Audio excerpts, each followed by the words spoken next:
nut. So by tensioning that nut, that kicks the wheel for tracking. You can see it tracks on that one and on the bottom one. And you could see when it was running, it wobbles, it's all over the place. Again, that's not the motor I'm going to use. It's just a motor I have lying around. I have some other motors. This one, I think, came out off an old dishwasher or dryer or something like that. It's a 1/2 horsepower. I'd like to use this one. I think it has plenty of torque. It's 1725 RPM. I also have this motor, which is 2 1/4 horsepower. It's off an old treadmill. And a lot of people use this for a lot of things. I don't really want to use this one if I don't have to. I'd rather use that other motor. But this is definitely a lot more horsepower. And yeah, obviously I made the mistake with the sander. I don't want to make it with this. You have to make sure it's spinning in the right direction. This spins clockwise, this spins clockwise, the blade spins clockwise, cutting down. Don't make that mistake, otherwise you got to flip the motor on afterward. Now another thing is getting the pulleys and the motor right. Most motors are 1725 RPM or around there. They're written on the motors. And you have to know how fast you want this blade to go. Now, if it's a metal cutting bandsaw, you want 200-300 feet per minute. That's the units that this blade is traveling. They calculate it in feet per minute. For a wood cutting bandsaw, which I'm going to make, you want 2,000, 3,000. You can go faster or slower, but right around that 2,000-3,000 range. Feet per minute. So you have to, there's calculators online that will go from the motor speed to this pulley to the wheel diameter, and that'll give you the feet per minute. So I have a 1725 motor, a 3-inch pulley, a 9-inch pulley, and a 20-inch wheel.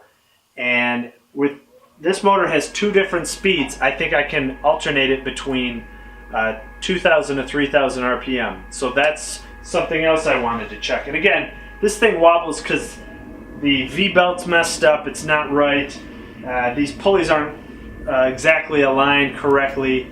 But when I build the final version of this bandsaw, I'm going to make sure everything's really well aligned and it doesn't wobble as much as this does right now. Another thing I have is a whole bunch of really heavy-duty springs, and they're going to go up here on the blade tensioner. You don't want it rigid, you want some sort of spring. So I have, 4 different types of springs that I'm going to test out so that the tension is correct and the blade stays on the wheel with a little bit of spring. Another thing are, there's going to be a bunch of knobs on here on the back on the tensioner, and I printed out a bunch of patterns. I drew these up and I printed them out. I'm going to trace them out and cut them for on the back for the blade tracking and things like that. So I have those. That'll be made out of, those I'll make out of wood. I don't need to make those out of metal. Another important aspect is the blade guides. Now I have a bunch of these old skateboard wheels. Back when we were making fidget spinners with the 3D printer, and these are all 608, I think 608 ZZ bearings out of old skateboards and things like that. So I have, I don't know, a dozen of these, and I'm going to use 3 at the bottom guide and the top guide, and I'm going to make that frame out of metal, and they're just going to ride on these bearings, and that'll be another tricky little intricate thing that I'll make. So again, it's great building it out of wood because I've made mistakes and I've found what the tricky areas are. The blade guides are going to be tricky. That top tensioner and blade tracking is going to be tricky. Hopefully I have the frame down. I have all my dimensions and I can just measure, cut the steel, weld it up, and it should be good. I'm going to change this a little bit. I'll move this over and have a horizontal support. But overall, the size and height shouldn't change much. And I'm really happy building this. I'm happy I did it. Once I see it, I realize I can build it. Because I wasn't sure. I don't think I can build a bandsaw. But once you get to this point, and you get it where a blade will stay on there, you do have to fiddle with this tracking a lot. But once you get to this point, I'm like, oh, I can build that now. I already built it. I just have to make it out of steel and some other smaller parts and it should be good. So once you get to this point and see it running,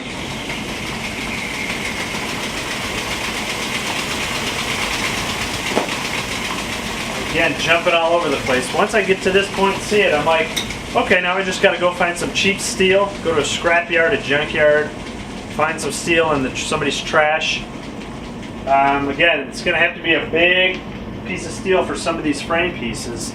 I want to spend less than $100, and I think I can make my own bandsaw rather than go out and buy one on Craigslist for $500, a smaller one. So this is step one. I think this will probably sit in the corner of my shop for a few months until I find the steel and the time to build the big bandsaw. But this is a huge step, getting to here and getting this working.